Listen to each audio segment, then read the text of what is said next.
ఉద్యోగుల సమావేశ అధ్యక్షులు మిత్రులు శ్యాంప్రసాద్ రెడ్డి నా విద్యార్థి అని మీ దృష్టికి తీసుకొస్తున్నాను. ఆయన ఈ సభలో పాల్గొంటున్న అతిథి తెలంగాణ జన సమితి వ్యవస్థాపకులు, చాలా కాలం నుంచి మేమందరం గౌరవించే మిత్రులు పెద్దలు ప్రొఫెసర్ కోదండరామ్ గారు, ఈ సభలో పాల్గొంటున్న మిత్రులందరికీ, వేదిక మీద వేదిక ముందు ఉన్న అందరికీ పేరు పేరున ఉద్యమాలు. నేను ఒక 2 ప్రశ్నలతోటి నేను మాట్లాడేది ప్రారంభించాలనుకుంటున్నాను. దయచేసి మీరందరూ ఆ ప్రశ్నలకి సమాధానంగా స్పందించాలని కూడా కోరుతున్నాను. ఉమ్మడి మహబూబ్ నగర్ జిల్లాకు కృష్ణానది నీళ్లు కావాలన్నా వద్దా? భిన్నాభిప్రాయం ఉంటే వద్దని చెప్పండి, కావాలంటే కావాలని చెప్పండి. కావాలన్నా వద్దా? అందరూ అంటలేదు సార్, కావాలి. అట్లాగే రంగారెడ్డి జిల్లాకు కూడా కృష్ణానది నీళ్ళల్లో వాటా ఉందా లేదా అనేది కావాలన్నా వద్దా? రంగారెడ్డి జిల్లాకు నీళ్ళు కావాలన్నా వద్దా? కావాలి. మనం కృష్ణానది తీరంలో పాత జిల్లాల లెక్కలేసుకుంటే తెలంగాణలో మనం 3 జిల్లాలు ఉన్నాం: మహబూబ్ నగర్, రంగారెడ్డి, నల్గొండ.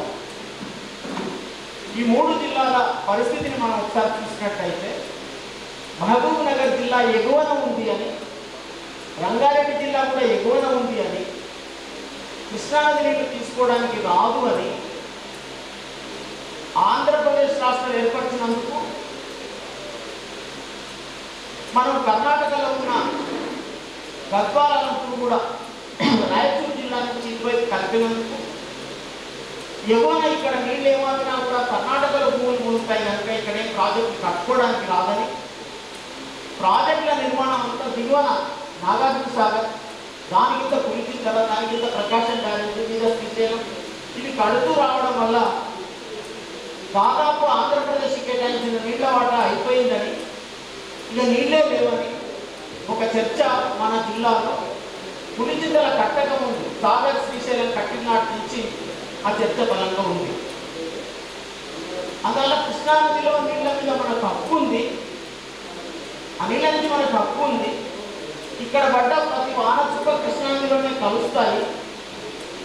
రాయలసీమ నుంచి తుంగభద్రలోకి వచ్చే నీళ్ళు మాత్రమే కృష్ణలోకి వస్తాయి, కానీ కృష్ణా డెల్టా నుంచి కానీ రాయలసీమలో చాలా భాగం నుంచి కానీ కృష్ణానదిలో కలిసే నీళ్ళు లేవు.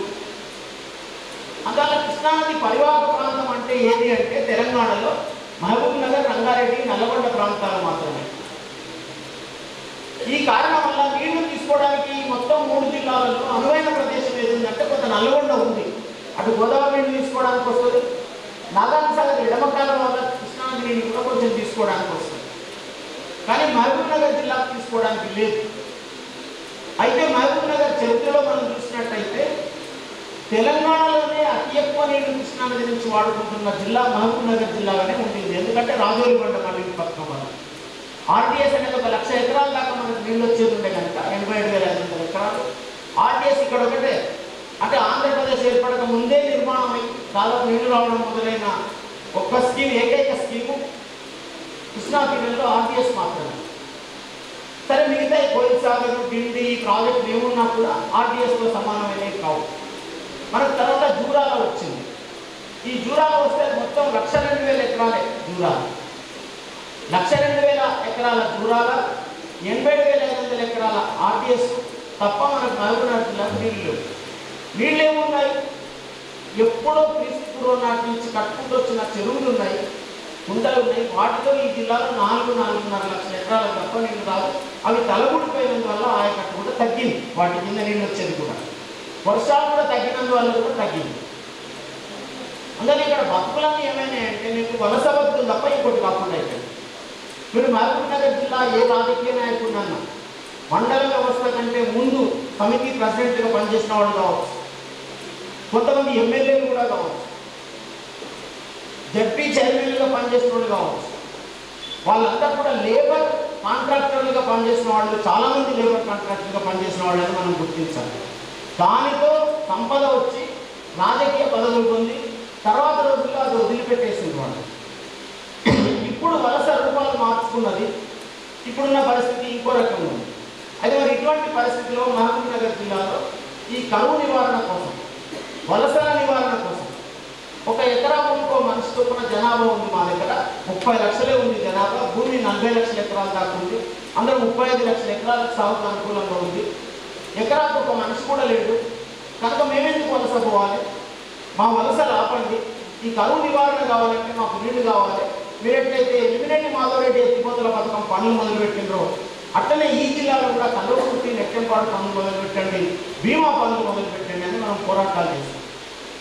90ల నుంచి కూడా ఈ పోరాటాలు చేస్తాం. 95లో ఎలిమినేటి మాధవరెడ్డి లిఫ్ట్ పనిచేయడం మొదలుపెట్టిన తర్వాత మహబూబ్ నగర్ జిల్లాలో కూడా కల్వకుర్తి నెట్టెంపాడు మేము టేకప్ చేస్తామని హామీలు ఇవ్వడం మొదలుపెట్టిన రాజకీయ నాయకులు.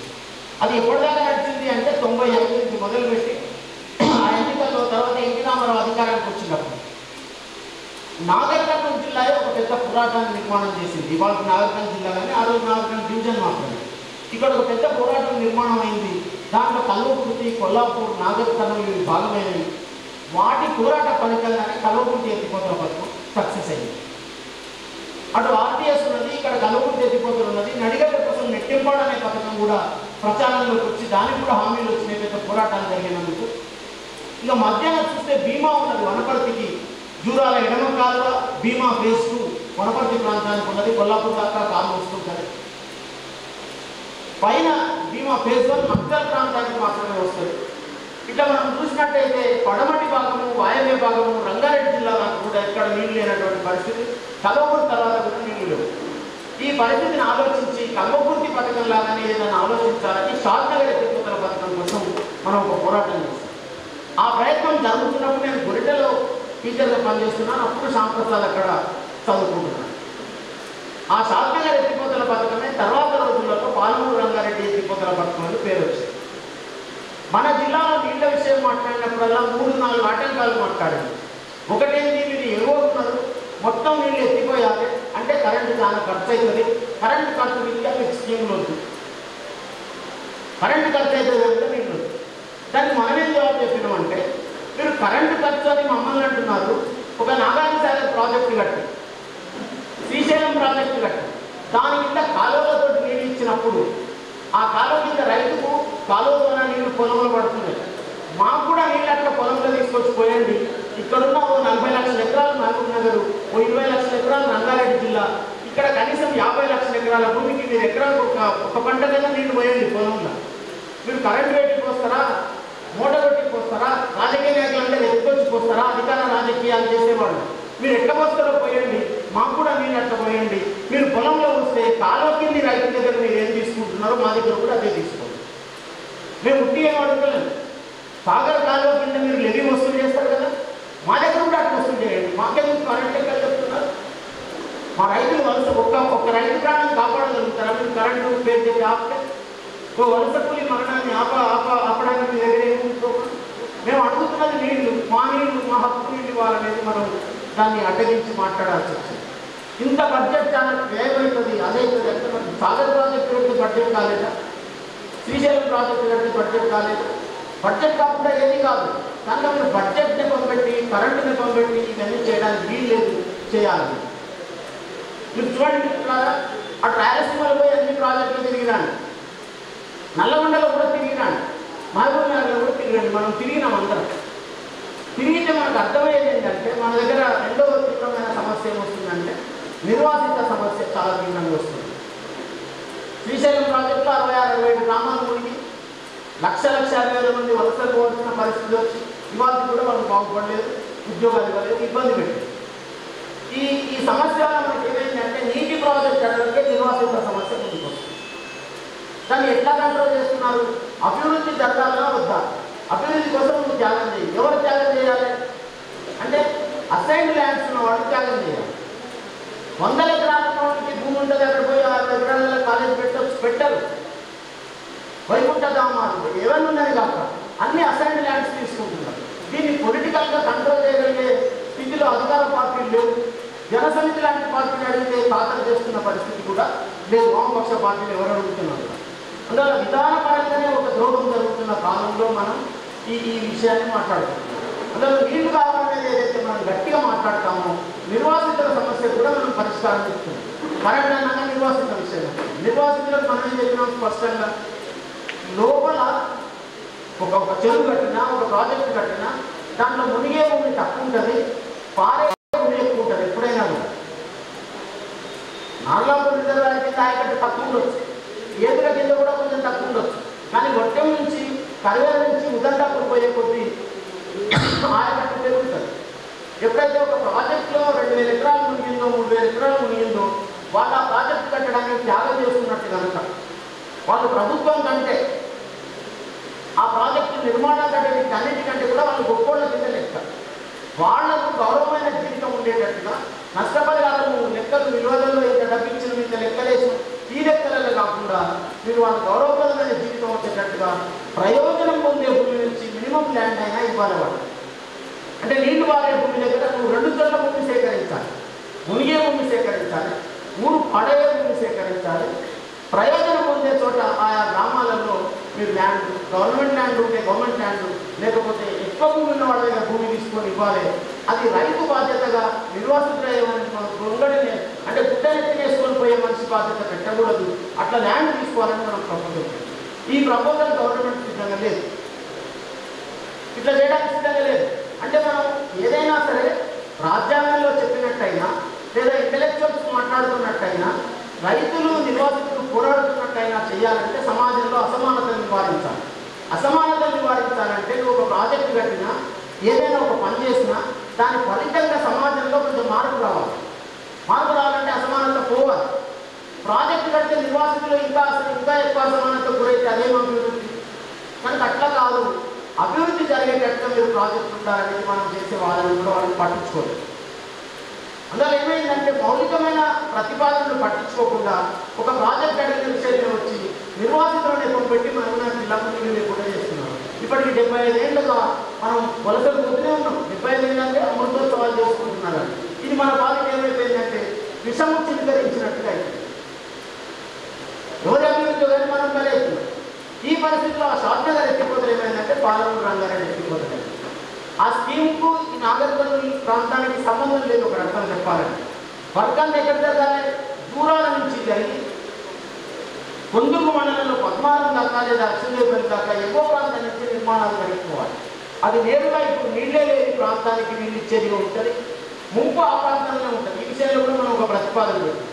ఇవాళ మహబూబ్నగర్ ఉమ్మడి మహబూబ్నగర్ జిల్లాలో 14 నియోజకవర్గాలు ఉన్నాయి. మీరు 14 నియోజకవర్గాలలో 2 ఎకరాల చొప్పున అంటే 2 లక్షల ఎకరాల భూమి ఉన్నది. అంటే 25 లక్షల ఎకరాలు, 35 లక్షల ఎకరాలు ఉంది భూమి. కనుక 14 3 42 లక్షల ఎకరాలలో సాగుయోగ్యమైన భూమి 36 లక్షలు.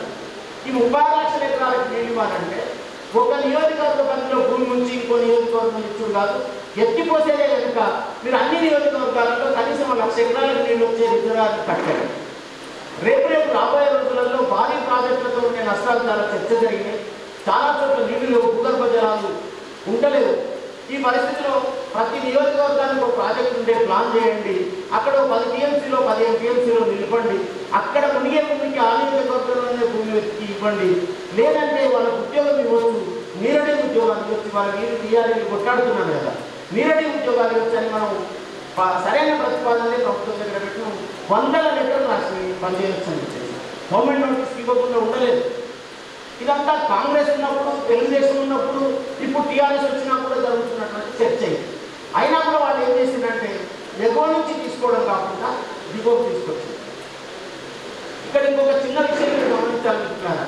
మహబూబ్నగర్ జిల్లాలో కూడా నాగర్కర్నూలు పార్లమెంటు నియోజకవర్గంలో ఉన్నంత చైతన్యం నిలదీసి అడిగేటటువంటి లక్షణం మహబూబ్నగర్ పార్లమెంట్ కాన్స్టిట్యూన్సీలో లేదు. దీనికి మనమేమి ముడిసిపోని అవసరం లేదు. కానీ ఆ ప్రాంతాన్ని అట్లే వెనుకబడేస్తున్నాం. మీకు చిన్న ఉదాహరణ చెప్తాను. మొట్టం నవోదయ స్కూల్ ఇక్కడికి వచ్చినప్పుడు అది మొట్టమొదటి శాంక్షన్ అయింది కొడంగల్ కాన్స్టిట్యూన్సీకి వచ్చింది. అక్కడ చాలా బ్యాక్వర్డ్నెస్ ఉంది. అక్కడనే పనిచేసే లీడర్లు మాకు ఇదేమవుతుంది, ఇది వస్తే ఒకటి చెప్పినట్టు విన్నాడని చెప్పేసి ఆ నవోదయ రాకుండా పనిచేసి వాడు వచ్చేటందుకు కాదు. దానివల్ల ఇక్కడికి వచ్చింది. అది ఫస్ట్ అక్కడికి వచ్చింది, అది ఇక్కడికి వచ్చింది. పాలమూరు రంగారెడ్డి స్కీమ్ అక్కడికి వస్తే అక్కడ ఎమ్మెల్యే నేను ఆత్మహత్య చేసుకుంటాను. ఎవడన్నా నీటి స్కీమ్ వస్తుంటే రావాలని కొట్టాడాలి కానీ ఆత్మహత్య చేసుకుంటాడు. ఆయన తీసుకుపోయి వాళ్ళ టీఆర్ఎస్లో పెట్టుకున్నారు. ఆ స్కీమ్ తీసుకొచ్చి కిందకి పెట్టారు. కింద పెడితే 4 నష్టాలు ఉన్నాయని నేను చెప్పింది. ఒక నష్టం ఏంటి, దూరాలనేమో ఒక స్వతంత్ర ప్రాజెక్ట్, అది తెలంగాణ ప్రాజెక్ట్. కృష్ణానది మొట్టమొదటి అక్కడికే వస్తుంది, నువ్వు నీళ్ళు తీసుకోవచ్చు. అది మార్చి నువ్వు తప్పు చేస్తున్నావు, ఇది మొదటి తప్పు. రెండో తప్పు ఏంటి, శ్రీశైలం అనేది అంతరాష్ట్ర ప్రాజెక్ట్. 2 రాష్ట్రాలు అయిపోయినాయి కదా ఇప్పుడు. అటు ఆంధ్ర ఉంది, ఇటు తెలంగాణ ఉంది. వివాదం జరుగుతుంది అక్కడ ఏం చేసినా కూడా. కనుక అది కూడా సరైనటువంటి చర్య కాదు. మూడో చర్య ఏమిటంటే, ఎగువ నీళ్ళు తీసుకొని ఎత్తి మీద వస్తున్న అవకాశం ఉన్నప్పుడు నువ్వు ఏం చేస్తున్నావు, కాళ్ళకాడ వచ్చి తల తీసుకపోతా అంటున్నావు. ఇది మూడో రకమైనటువంటి తప్పు.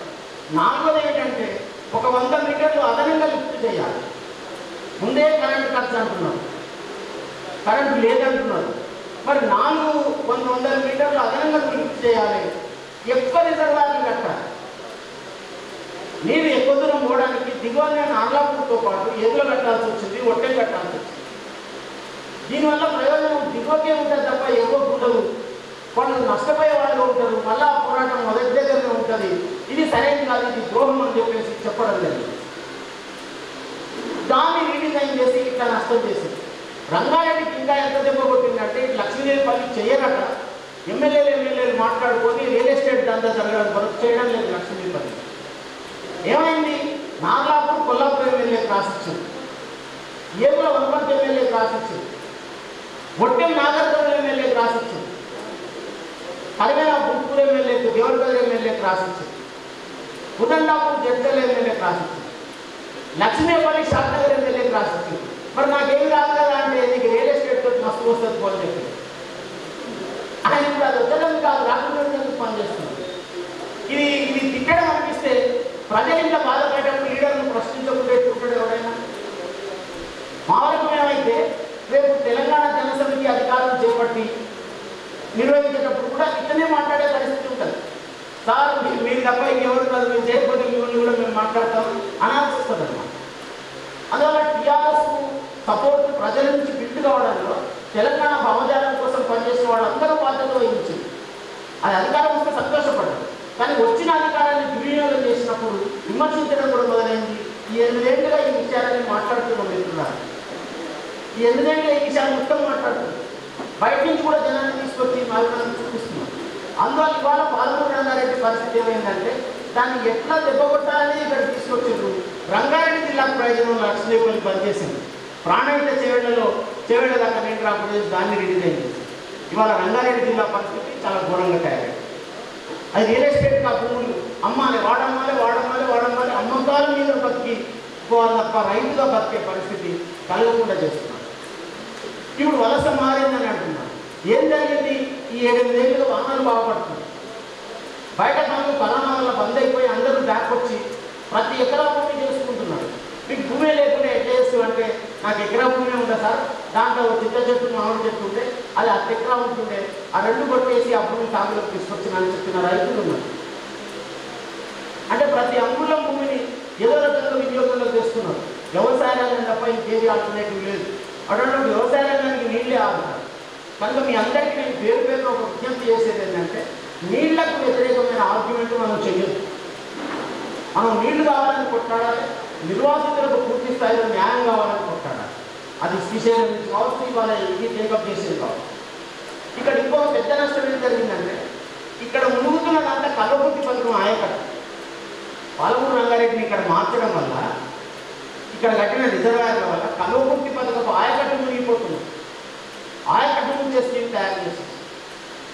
ఈ రైతులు ఎన్నిసార్లు మునిగాలి, శ్రీశైలానికి మునిగిరి, కల్వకుర్తికి మునిగిరి, పాలమూరు రంగారెడ్డికి మునిగిరి, ఇప్పుడు పాలమూరు ఇంటికి కూడా మునిస్తామంటున్నాం. కనుక ఇటువంటి పద్ధతి పైగా ఇదంతా మాకే తెలివిందని కూడా చేస్తున్నాం.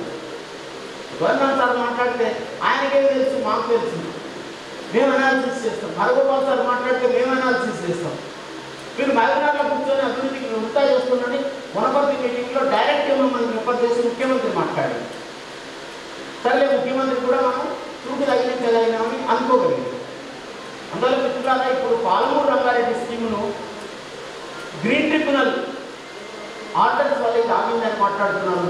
ఆగాలనేది ప్రభుత్వం కోరిన మిత్రులారా. 3 ఏళ్లలో చేసే పని 8 కంప్లైంట్ ఎందుకు చేస్తున్నాం? మొదలై జూరాలను చేస్తే వాటికి అయిపోతుండే కదా. పైగా ఇంకొక విషయం కూడా ఏంటంటే ఈ కాళేశ్వరం అన్న నదిలో కట్టిండు మీరు, అది మునిగిపోతుంది ఫ్లడ్ వస్తే. కానీ మహబూబ్నగర్ జిల్లాలో చేపట్టే ఏ ఎత్తిపోతల పథకం కూడా వరదతోటి మునగదు. ఎందుకంటే వరద దిగువన పోతుంది, మనం ఎవ్వరు దక్షిణాన్ని ఉత్తరాన్ని లిఫ్ట్ చేసుకొని ఎవరు తీసుకొని పోతాం నీళ్ళు. కనుక లిఫ్ట్ పాడయ్యే లిఫ్ట్ కాదు. ఇక్కడ ప్రపంచానికి మోడల్లో చూపించగలిగే లిఫ్ట్లే ఉంటాయి ఈ జిల్లాలో ఎక్కడ చేసినా కూడా. అందువల్ల ఈ లిఫ్ట్ను ఇక్కడ చేసినప్పటికీ మనం ఇంకో డిమాండ్ ఏం చేసినామంటే దీన్ని 2 భాగాలుగా చేయండి రా బాబు, ఇక్కడ కలవకూరు సరిపోతుంది, ఈ కలవకూరుని ఇప్పుడు మీరు చేసిన పాలమూరు రంగారెడ్డిని అనుసంధానం చేయండి, పైనుంచి తీసుకొచ్చి లక్షదేవపల్లి గారు తీసుకురండి, అటు గోదావరిని కూడా తీసుకురండి, మీరు రాయలసీమకు నీళ్ళు ఇస్తామంటారు గోదావరికి తీసుకుపోయి, మాకు ఎగువ రంగారెడ్డి జిల్లాకి ఇవ్వండి, ఎగువ మహబూబ్నగర్కి ఇవ్వండి, పడమటి మహబూబ్నగర్కి ఇవ్వండి. దానివల్ల కొంత వలస ఆగుతుంది, రైతు భూమి కాపాడుకోగలుగుతాడు, అమ్ముకోని పోడు, రేట్ వస్తుందని అమ్ముకుంటున్నారు, అదే నీళ్ళు వస్తే అమ్ముకోరు. ఒక క్లిష్టమైన సమయంలో మనం పాలమూరు రంగారెడ్డి పథకాన్ని దాని వర్తమానం ఏంటి, భవిష్యత్తు ఏంటి అని మాట్లాడుకుంటున్నాం. మహబూబ్నగర్ జిల్లా భవిష్యత్తు అయితే జూరాల నుంచి ఇంకో స్కీమ్ తీసుకోవాలి, పాలమూరు రంగారెడ్డిని నిర్దిష్టమైన కాలపద్ధతితో కంప్లీట్ చేయాలి. ప్రాజెక్టులలో అవినీతి లేకుండా ఎప్పుడూ పనిచేయడం లేదు. మనం నీళ్ళే మార్జిన్గా పెట్టుకొని నీళ్ళే పాయింట్గా పెట్టుకొని పనిచేయడం వల్ల మేము ఈ అవినీతి జూదంలోకి రాలేదు. రాజకీయ పార్టీలన్నీ అవినీతి గురించి ఎందుకు మాట్లాడతాయని ఒక చర్చ ఉందంటే వీళ్ళంతా కొంత కాంట్రాక్టర్ నుంచి కమిషన్ లాసించి అవినీతి గురించి మాట్లాడతారు, ప్రాజెక్ట్ కంప్లీట్ కావాలని వీళ్ళ కుండలు అనే ఒక విమర్శ కూడా ఉంది. దీన్ని అందరినీ దృష్టిలో పెట్టుకొని మనము ఈ ఉద్యమాన్ని బలంగా ముందుకు తీసుకుపోవాలి. ఇవాళ ఈ పని నాగర్ కర్నూలు కేంద్రంగా తెలంగాణ జనసమితి చేస్తున్నందుకు ఆ పార్టీని ఇందులో భాగస్వామ్యాలు మనందరినీ కూడా మనస్ఫూర్తిగా అభినందిస్తూ మనం ఎంచేదాకా పోరాడాలని మీతో మనవి చేస్తూ ముగిస్తున్నాం. ధన్యవాదాలు సార్. మా యొక్క పాలమూరు రంగారెడ్డి గురించి పూర్తి స్థాయిలో వివరించినందుకు. ఇప్పుడు ఇది అఖిలపక్ష ఒక సంవత్సరం పైగా గత జూన్ నుంచి కేంద్రం ఈ కృష్ణా గోదావరి నదులను తీసేసుకున్నారు, వీటి నిర్మాణాలు తీసుకున్నారు. కేంద్రానికి అధికారం లేకుండా తీసుకున్నారు. దానికి వ్యతిరేకంగా తెరాస గట్టిగా పోరాడలేదు. మనం ఈ సంవత్సర కాలంగా మా నదుల మీద మీ పెత్తనం ఏంటని అడుగుతున్నాం. మా నదుల మీద మీ పెత్తనం ఏంటని మనం అది కూడా బలంగా అడగాల్సిన అవసరం ఉంది. కేంద్రం పెత్తనం చేస్తే రాష్ట్ర అధికారాలకు ఉనికే లేదు. సర్పంచుల అధికారాలు రాష్ట్ర ప్రభుత్వం తీసేస్తున్నది, ముఖ్యమంత్రుల అధికారాలు కేంద్రం తీసేస్తున్నారు. మొత్తం అంతా గుప్పిట్లో తీసుకుంటున్నారు, మన వనరులు మనకు దక్కకుండా చేస్తున్నారు. కనుక అది కూడా మనం పెద్ద పోరాటమే చేయాలి. దాని మీద వాళ్ళ టీడీఎఫ్ కోర్టు కేసు వేసింది, దానికి బయట కోర్టు కేసుకు బయట మనం పెద్ద పోరాటమే చేయాలని ఆ విషయం కూడా